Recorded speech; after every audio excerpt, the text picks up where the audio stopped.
양 변호사님. 예. 그러면은 뭐 기왕에 윤석열 얘기가 나왔으니까 그 얘기를 조금 더 한번 해보도록 하겠습니다. 뭐 여기저기서 많이 다루기는 했습니다만은 윤석열 총장이 검찰총장이 대권 후보 1위라는 것 자체가 참 아이러니합니다. 진짜 예, 서글픈 현실입니다. 예. 그래서 지난번에는 쿠키뉴스에서 한길 리서치가 조사를 해갖고 24.7%가 1등으로 나왔죠. 네. 근데 오늘 갤럽에서 나온 조사가 있습니다. 갤럽에서 10에서 12일, 3일간 이번이 둘째 주 이런 여론조사 결과를 보니까 11%가 나왔습니다. 네. 그리고 이낙연, 이재명 이쪽은 19%. 약간 오차 범위를 지금 벗어나기는 했는데 문제는 이 이낙연, 이재명이는 거의 그냥 박스권에 그대로 있는 거고. 항상 있는 거죠. 네. 갤럽 조사 결과 지난달에는 3% 나왔었습니다. 갤럽에서. 윤석열 그러니까 총장이 8% 급등을 한 거예요. 그렇죠, 그렇죠. 여론조사에서 8%가 올라갔다는 것은 엄청나게 올라가 버린 거거든요. 맞아요. 그래서 어쨌든 지금 윤석열 현상이다, 신드롬이다 이런 얘기까지 나오는데 뭐 우리 시청자들이나 저희들이나 아는 얘기지만 또 한번 확인하는 차원에서 우리 여 변호사님은 이런 윤석열 현상의 의미랄까 이런 걸 어떻게 파악을 하고 계시는지요? 현직 검찰총장이 대통령 대자도 안 꺼냈는데 그 대권 후보로서 이렇게 여론조사에 올라가고 내려가고 하는 게 사실은 좀 후진적입니다. 그렇죠. 국민한테 불행한 거고요. 총장은 수사 잘해가지고 사회의 비리를 척결하라는 자리인데, 갑자기 제가 그랬잖아요. 아까 검찰의 개혁의 제일 중요한 점이 정치권의 독립이라고. 검찰총장이 정치의 한마당에 있는 꼴 아닙니까, 지금? 중심이에요. 중심에 있는, 지금 1등까지 나왔다가, 그럼 물론 다음 주에는 안 그랬지만은, 그래서 이런 아주 서글픈 현상이고요. 우리 사회에 특히 야권, 지금 야권이죠. 야권에 얼마나 인물이 없으면은 지금 검찰총장이 여권하고 맞선다고 해가지고 대권 후보로 뜨느냐. 이 야권도 진짜 반성해야 되고요. 김종인 비상대책위원장 진짜 자꾸 뭐 자고우면하고 하지 마시고 이제 얼마 남았잖아요. 대선이. 빨리 사람을 키워야 될 거고. 그런데 윤석열 총장이 대권 이야기도 하는데 왜 그렇게 나올까?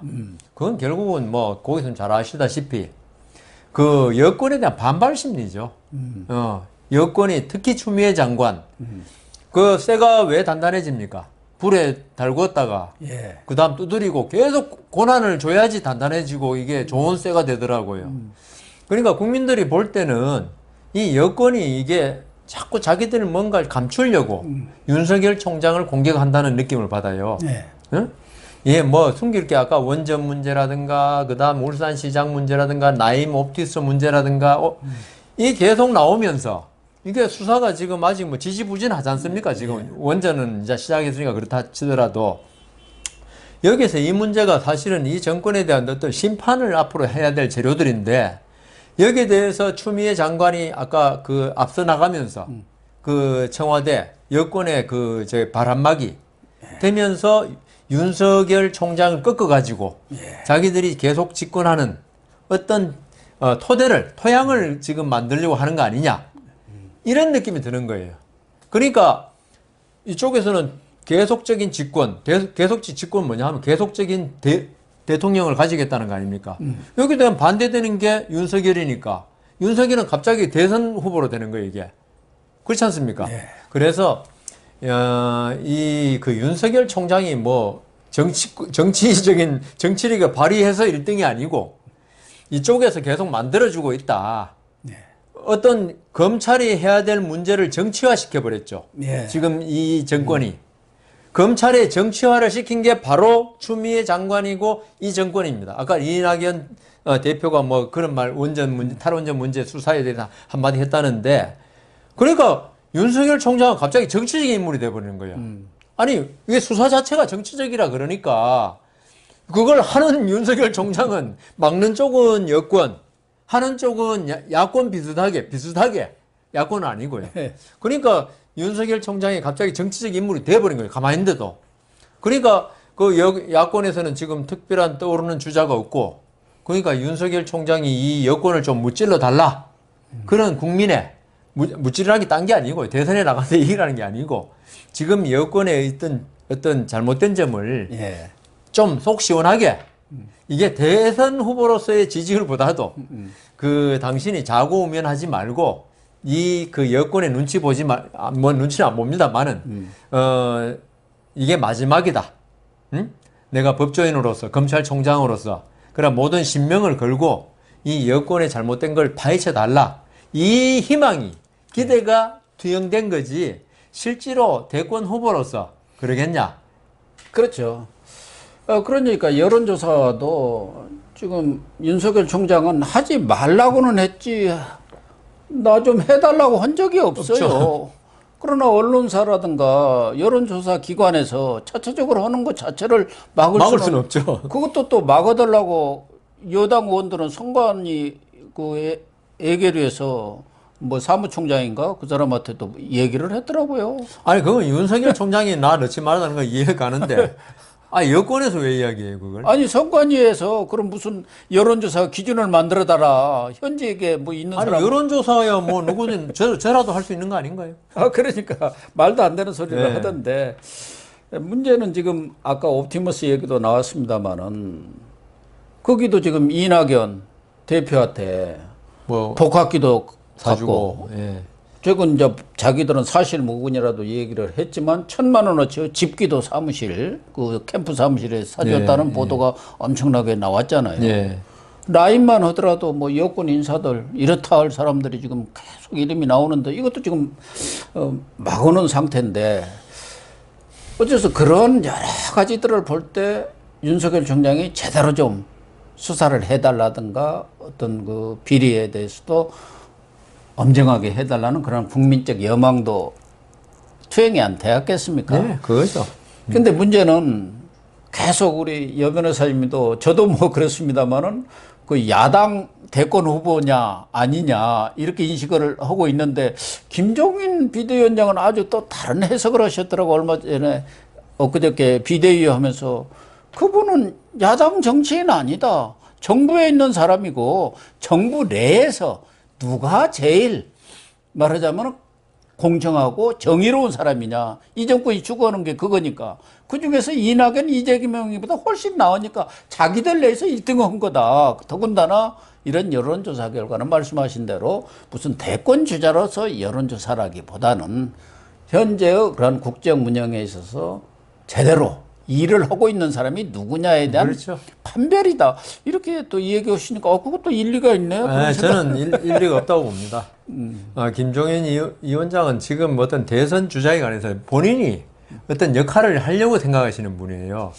근데 뭐 야당 인물이 아니다. 지금 윤석열 총장에 대해서는 제가 아까 말씀드린 대로 여론조사 이런 거는 야당이냐 여당이냐 문제가 아니죠. 그리고 김종인 위원장 말대로 이 정부 내 인사라서 뭐 그런 것도 아니고요. 다만 국민들의 어떤 여망, 지금 현 정권의 실정에 대한 어떤 시시비비를 좀 정확하게 밝혀달라. 이 여망이 투영되는 걸로 봐야지. 뭐 대권 후보라든가 여당이니 야당이니 그다음 정부 내 인사라든가 이건 아니다. 어쨌든 현재 정치를 하는 정치권에 대해서는 검찰총장이 1위를 한다는 것은 정치권한테 레드카드를 내민 건 맞는 거 아닙니까? 맞죠. 이런 상태로 정치는 안 된다는 게 국민들 여론 아닙니까? 맞습니다. 그게 투영된 거라니까요. 지금 이 정치에 대한 환멸을 느끼는 사람들의. 지금처럼 이렇게 정치가 가서는 안 된다. 특히 문재인 정권이 들어서면서 많은 사람들은 정치도 바뀌어질 것 아니냐. 과거에 그렇게 싸움만 하는 정치에서 순진한 희망이죠. 순진한 희망이죠. 그런 것 같습니다. 정치는 저는 뭐 황골탈퇴란 말 하지 않습니까? 그게 없는 이상 우리 정치는 그리고 오늘 아침에 그 모 신문에 누가 칼럼 써놨는데 사실 미국을 우리가 민주주의의 모범국으로 봤지 않습니까? 그런데 대통령제는 역시 좀비였다. 대통령제는 성공할 수 없다. 특히 이번 미국 대통령 선거 보면서 트럼프 보면서 이런 말 나왔듯이 저는 우리나라의 대통령제를 택하는 이상 이게 제대로 된 민주주의 되기는, 그리고 우리 국민들이 권위주의, 여기에 물들어 있는 국민들이 아직도 많습니다. 제가 볼 때는. 그게 음으로 양으로 그런 상태에서는 대통령제가 국민들이 아주 평등한 어떤 그게 깊이 있어도 대통령제가 성공하기 힘든데, 미국이 지금 보시다시피. 근데 국민들이 권위주의 그 전통이 있고 이런 나라에서 대통령제를 한다는 거 있죠. 그게 성공하기도, 대통령이 성공한 나라가 미국밖에 없습니다. 그렇죠. 전 세계에. 우리도 실패한, 그래서 제가 그 말씀 드리려고 그래요. 갑자기 정치평론 비상이 됐지만, 저는 우리나라에 대통령이 있었던 적이 한 번도 없다. 박근혜 왕조가 있었고, 이명박 왕조가 있었고, 지금 문재인 왕조다. 왜냐하면은, 아까 통칭에도 나왔지만은, 대통령들이 어떤 법 위에서, 법 아래에서, 법에 의해서 움직일 생각을 하는 대통령이 이때가 없더라. 진보고, 독재 정권 때는 뭐 그거야, 군사 정권 때는 말할 거 없고요. 법을 만들어버리니까 자기가. 지금도 아까 추미애 법 만든다고 이야기 나왔지만은, 그래서 이게 계속 우리는 왕조의 말은 민주주의인데, 하는 최고 집권자가 하는 행태는 보수 진보를 막론하고 왕조 시대와 같은 생각을 가지고 있는 것 같다. 그래서 이 빨리 이런 체제, 그리고 국민들의 이런 의식, 권위주의에 대해서 좀 순종하고, 우리 국민들이 착해서 그래요. 이런 게 빨리 바뀌어야 된다. 근데 민주화 과정이 뭐 서서히 진행은 됐습니다만 벌써 한 30여 년 됐지 않습니까? 우리야 뭐 과거에 조선 왕조 시대를 거쳐서 일제, 그 이후에 뭐 이런 독재, 군사 독재 그런 시대를 거치면서 이런 어떤 권위주의적인 그런 국가 시스템이라 통치 방식에 우리 몸속에 체화가 되어 있었는데, 그러니까요. 30년에 물을 뺐단 말이에요. 그런데도 그렇게 민주주의가 하기가 어려운 모양이에요. 그러니까 미국은 몇 년 됐는데요. 1700 몇 년에 독립해가지고. 그렇지만 어떤 집권자 한 사람이, 저는 트럼프 대통령에 대해서 약간 포퓰리스트, 전체주의, 독재주의 성향이 있는 사람이라고 봅니다. 그 사람이 미국이라는 엄청난 민주주의 체제가 잘 된 나라에서 대통령이기 때문에 이 정도지. 이 사람 법하고 관계없어요. 지금 200년이 넘게 민주주의를 했는데도 국민들이 그 평등의식, 권위주의는 거의 없을 거 아닙니까? 그래도 대통령 한 사람에 의해서 민주주의가 무너져가는 현장을 봤거든요. 근데 우리 30년, 그리고 미국은 독립혁명이 있지 않습니까? 독립전쟁도 겪고, 그 다음 미국 국민 자체가 영국에서 그 혁명을 겪고 난 사람들이 더 자유를 찾아서 온 사람들이에요. 그러니까 피를 흘린 사람들, 민주주의를 위해서. 우리는 민주주의를 위해서 피 흘린 적이 없어요. 미국이 없죠. 2차 대전 승전하면서 일본 몰아내면서, 민주주의 하나 선물 줄게. 우리는 있죠. 내가 열심히 아르바이트 해가지고 돈 번 거 하고, 누가 그 용돈 그냥 준 거 하고 달라요. 그 돈의 아까운 것이. 그래서 우리는 30년 그러셨지만은 이게 정착되기까지는 300년이 걸릴지 모른다. 근데 지금 상태에서 계속 세계적인 조류가 포퓰리스트, 그 다음 전체주의적, 마초라고 그러나요? 강한 사람. 마초. 마초이즘이라고. 그 다음 포퓰리스트. 그러니까 그 어떤 인기 영합. 이런 집권자들이 계속 득세하고 있어요. 세계적으로. 그런데 이번에 이제 미국 선거를 봤지 않습니까? 트럼프의 어떤 통치 방식이라든가 진영을 나누고 자기 쪽만 챙기고 갈등을 유발하고 뭐 이렇게 층호를 확산시키는 이런 게 지금 운동권 세력이 잡고 있는 문재인 정권하고 비슷한 거 아니냐. 뭐 필리핀의 두테르테라든가 뭐 여러 사람들이 멕시코의 보르나로송가 이상한 사람도 있고, 멕시코도 있고 저쪽에 터키의 에도르안도 있고 뭐 여러 사람들이 있습니다. 동유럽에도 그런 사람 많아요. 또 중앙아시아 쪽에도 많이 생기는. 어쨌든 이번에 바이든 당선을 보면은 이 바이든이 주는 의미가 상당히 큰 것 같아요. 뭐 본인이 미국이 돌아왔다 그렇게 이 얘기를 하는데, 바이든 당선이 말씀하신 대로 포퓰리스트가 이렇게 판을 치는 세계 어떤 정치 구도를 바꿔놓을 수 있는 전환점이 된 것 아닌가. 전환점이라기보다는 원위치를 한 게 아닌가 그런 생각도 들었어요. 근데 이번에 저는 뭐 미국 방송을 계속 보지만은 또 뭐 계속 미국 잡지도 근데 트럼프가 끼친 영향, 물론 4년 집권, 물론 지금 뭐 4년 집권인데 이게 끼친 영향이 워낙 크다는 겁니다. 그리고 전 세계가 미국에 대해서 이때까지는 그래도 민주주의의 종주국이고, 그 다음 세계 평화 질서를 유지하는데 뭐 요하는 사람도 있지만은 미군 주둔하면은 식민지화 아니냐 뭐 이렇게 지금 진보 쪽은 요하는 사람도 있잖아요. 그렇지만 미국이 세계 질서를 유지하는데, 그래서 2차 대전 이후에 국지전은 많이 일어났지만 1차 대전 1918년 끝나고 2차 대전 1930 몇 년에 시작할 때 몇 년밖에 평화가 없었어요. 그런데 2차 대전 이후에 지금 70년입니까? 1945년에 끝났으니까. 그렇죠. 지금 세계가 큰 전쟁 없이 국지전 빼놓고 유지되고 있는 게 미국의 힘입니다. 그리고 전 세계가 미국을 믿었어요. 그런데 트럼프가 들어서면서 우리는 그 고립주의, 우리가 왜 너희들 세계 질서를 유지하기 위해서 우리 미국 젊은이들이 목숨을 버리고 그다음 미국 돈을 쓰느냐. 우리가 안 그러겠다. 미국 우선주의를. 네, 미국 우선주의라는 게, 그래서 왜 우리가 그렇게 하는데 너희들은 우리 직업을 다 뺐느냐. 공장 같은 거 외국으로 나간 걸 말합니다. 그래가지고 미국에 대해서 불신이 많이 생기기 시작했어요. 특히 유럽, 나토 국가라든가 우리한테 대해서도 방위비 1조 내던 걸 1조 5조 내라 그러잖아요. 그래가지고 지금 우리도 황당했는데, 그래서 트럼프가 망쳐놓은 세계 질서를, 바이든은 이게 화합주의자입니다. 그 미국 워싱턴 정가에서 상원 의원으로 38년인가 하고 그 다음 부통령을 8년인가 했기 때문에 46년간 있었기 때문에 정치를 아는 사람이에요.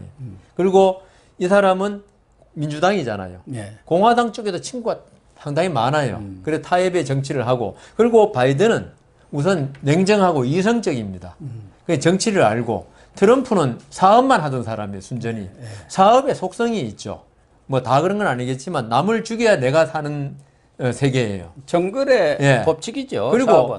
트럼프는 우리 모 신문에 사이코패스라 했던데 남의 나라 대통령이 그까지 말한 건 좀 하지만 지는 걸 죽는 것보다 싫어하는 사람이에요. 그런 것 같아요. 그래서 이번 선거에도 계속 불복 이야기하는 게, 나는 내가 진 적이 없다는 거죠, 자기는. 그래서 졌다는 게 하는데, 바이든이 등장함으로써 일부는 회복됩니다.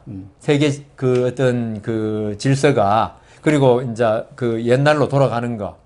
옛날 미국이 세계 질서를 갖다가 잡는데 세계 경찰이라고 그랬잖아요. 역할은 돌아가지만 그래도 완전히 돌아가진 않을 것이다. 트럼프 심지어 2024년에 다시 대선 출마한다는 이야기도 있어요.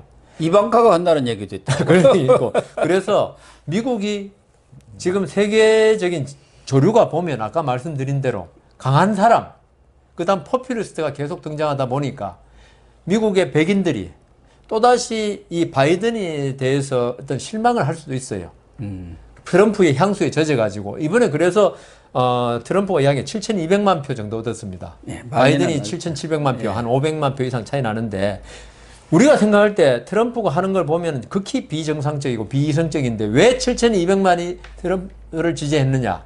트럼프의 그동안 사실 거짓말을 2만 몇 번 하고 뭐 하여튼 엄청난 콜걸한테 입막음용으로 돈 13만 불 주고 뭐 이런 기행이 많이 드러났음에도 7,200만이 지지하는 건 있죠. 이거는 어떻게 뒤집어서 보면은 바이든 민주당 정권 어떤 그게 실망하면 언제든지 강함을 내세우는 공화당으로 공화당이 아니라 그런 포퓰로 돌아갈 수 있다. 그렇게 되면 트럼프에 대해서 트럼프 같은 사람이 또 나타나면 또다시 이런 일이 또 생길 수 있어요.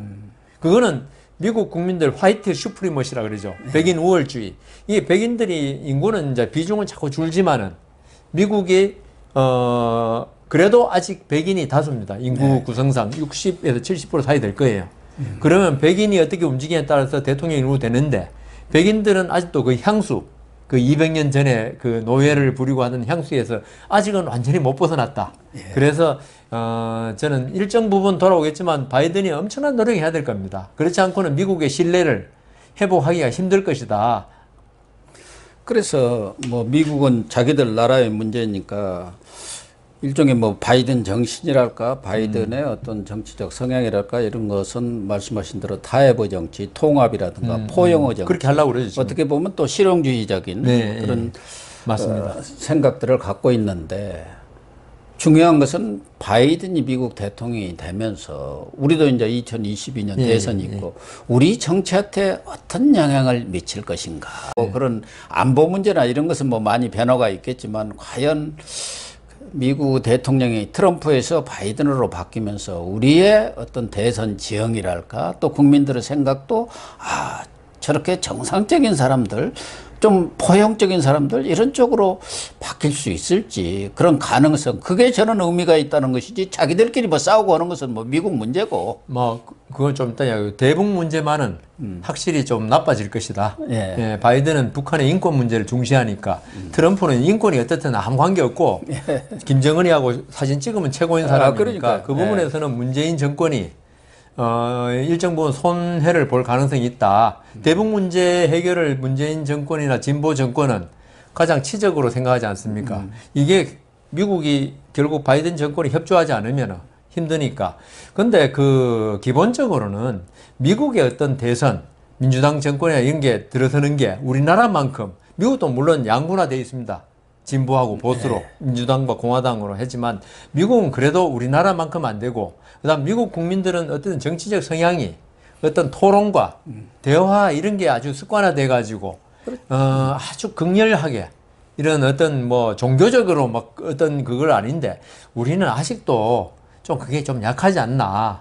그래서 미국에서 바이든이 된다고 해서 우리나라의 뭐 그 중도적이고 화합적이고 이런 그 대통령 정치인이 어떤 지지를 얻기는 아직은 힘들지 않는가. 우리나라는 여전히 그 한쪽으로 쏠리고 그 나쁘게 말하면 포퓰리즘이죠.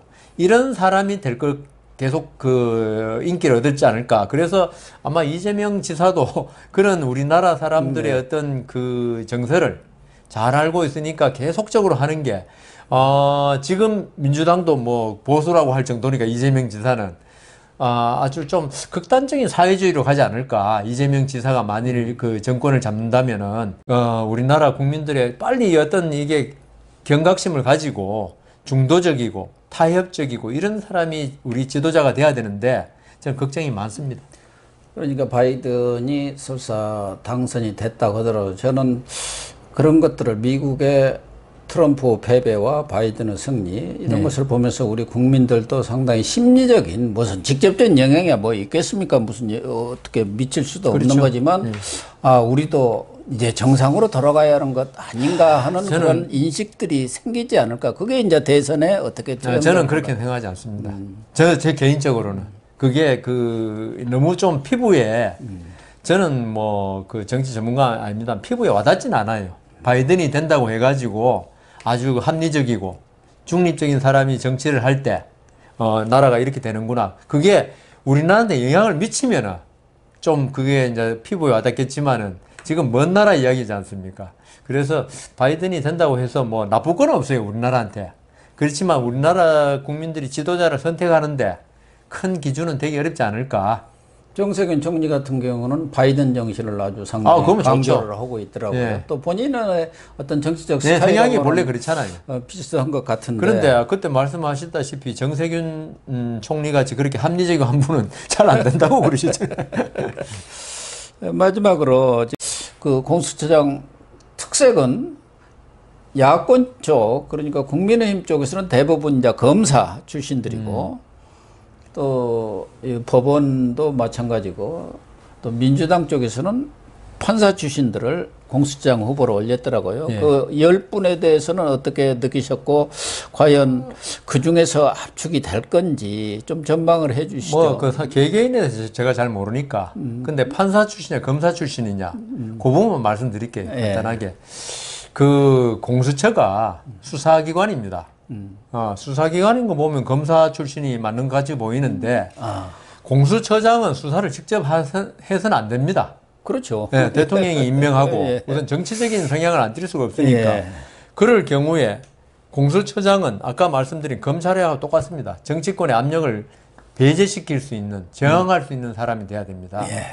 그러려면 검찰 출신은 어떤 이 자기의 상관의 명령에 복종하는 게 체질화돼 있죠. 사실 체질화돼. 또 권력의 한방을 갖다 잘 느끼고 하기 때문에 그래서 그런 거 보면은 저는 최재형 감사원장 같은 저도 분이 방금 그런 생각이, 그런 스타일의 돼야 되는데요. 공수처장이 예. 나와야 한다. 그건 돼야 되는데 추미애 장관 보면 판사 출신이라고 또 그런 것도 아니더라고요. 그래서 저는 이번 공수처장이야말로 지사적인 법관 출신이 됐으면 참 좋겠는데, 그러니까 나는 내 목을 내놓고 그 정치권의 압력을, 왜냐하면 공수처가 수사하는 게 전부 그런 거 아닙니까?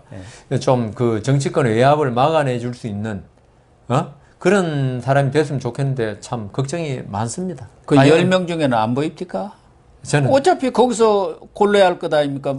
뭐 이게 지연작전을 해가지고 뭐 무산되지 않는 한 거기서 2명이 나올 텐데. 그러려면 이제 야권 출신이 추천한 사람이 두 사람 다 올라가야죠. 제가 볼 때 근데 그렇게 되겠습니까?